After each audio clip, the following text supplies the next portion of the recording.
All right, welcome back to Heard It from CFP. My name is Matthew Coyle. Today we're going to talk about why we keep buying even when it's painful. And this market is painful, but we persevere, and I've got some data to show you why we do that. Let's dive in. All right, so the market is not that great right now. People are losing money. It's a bit tough out there, but you know what? It's honestly some of the best times to buy when things are down, and I've got the data to prove it, and we're gonna go over it right now. But first, let's start with a little something called the PE ratio, because that's something we need to look at before we get into the other material so you know what the heck I'm talking about. So let's start with the PE ratio, price to earnings ratio, and it's right there. The price to earnings ratio is basically a ratio that tells you how much you're willing to pay or how much you have to pay relative to the money that a company is making to buy their shares.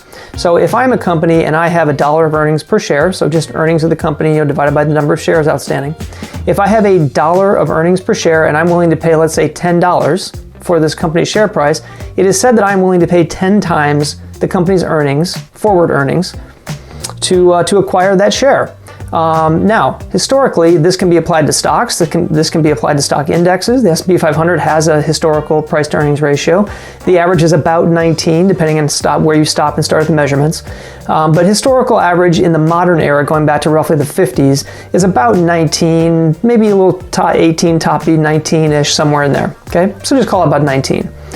Right now, we are not. We're a little above that, but I'm going to give you some data right now that shows you there is a relation between the drop in price to earnings ratio and the increase in future returns, and we'll do it right now, and I'll explain as we go. All right, so now that we've covered what the heck a PE ratio is, there is a historically observed relationship between historical PE ratios and your future rate of return as an investor, and we'll put them up right here as I go through. I'm just going to spin through them.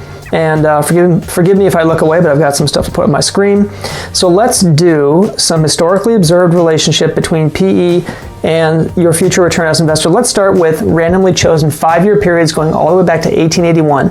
This is data coming from the S&P 500, but again, we see this data over many, many indexes. This is a historically observed relationship in many markets, that the cheaper you pay for something, the more you tend to make, the more you tend to pay for something on a PE multiple, a PE ratio basis, the less your future return tends to be. It's a historically observed relationship and doesn't necessarily sound that insightful when you say it out loud. The cheaper you buy something, the better your future return is possible to be. But you'd be surprised how many people do not observe this relationship and get scared and sell out, or they don't want to buy when things are down because they just don't know if they should. It's very much an emotional thing sometimes, but historically, it is in your favor to buy when things are down and continue to buy when the market is soft. So this is a chart going back to 1881 all the way through the year 2016, okay? And this shows you the relationship between your future return as an investor and the PE ratio at which you buy the S&P 500 in randomly chosen 5-year time period. So pick any 5-year time period. You see the relationship there between future returns of the next 5 years and what multiple at which you bought the market. Now this does change a bit and gets much more in your favor the longer term you are. Here's a 10-year chart, okay, right there, that shows the relationship over 10 years. So pick any randomly chosen 10-year time between that 1881 and 2016 in the S&P 500. There's your distribution of returns versus the PE. Now, if you move to 20, there's literally never been a randomly chosen 20-year time frame that was negative in the S&P.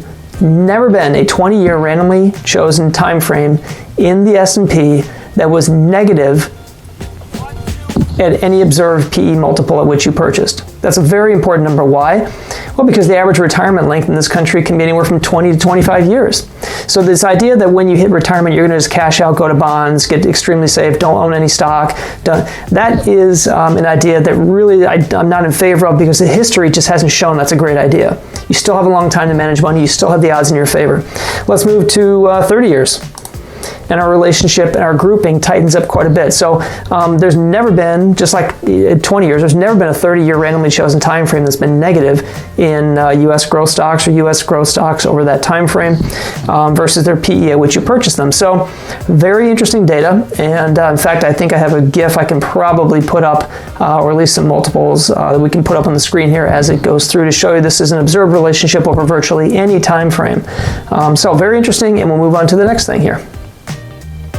Okay, so as I mentioned, we see this relationship a lot in the S&P 500, regardless of what year you randomly pick, what time frame you randomly pick. I promised you a GIF. I don't have one. I'll have to do it manually, so forgive me. But relationship over 5 years. Okay, I've shown you that one. Relationship over 6 years, 7 years, 8 years, 9 years, 10 years, 11, and on down the line. No matter what year you pick, what time frame you pick, the relationship between the price at which you buy something and your future returns are likely to be is very, very highly correlated. The cheaper you buy something, the more you commit to the market, the more you commit to a long-term investment strategy, the better off you typically do. And you see it off at a number of different time periods, anywhere from 5 out to 30 years. So now the question is, where do we stand and what's the average history? What is the average historical PE right now, and where do we stand right now? So as we stand right now, this is April 2022. As we stand right now, the historical average is about 19, depending on where you stop and start things. If you go back since 1950, which is considered to be the modern era of finance, or the modern era of the PE measurement, your average is about 19, maybe 18, a little toppy on 18, maybe 19. Let's just call it 19. If your average is 19, we are above that right now. The market is a little bit elevated, but still historically, it is a good time to be buying when things are down, especially, and this is why I tell people, look, if you have a dedicated hard stop purchase coming up in the next, let's say, 0 to 3 years, home purchase, college payment, real estate purchase, anything, your money should not be in the market, okay? If it's 5 years and out, I almost always tell people, look, you need to be in the market within a reasonable time frame, or at least a reasonable allocation. So that's all for today. I think we're going to keep it at there. There is a relationship. What can we take from this? It's that when things are down, history has proven that it is probably a better time to buy than not. And you have been rewarded in the past. You most likely will be rewarded in the future. So best of luck to you. Again, do not forget the best asset you have is your time. Take care of yourself, take care of your family, and I will talk to you again soon. Thanks.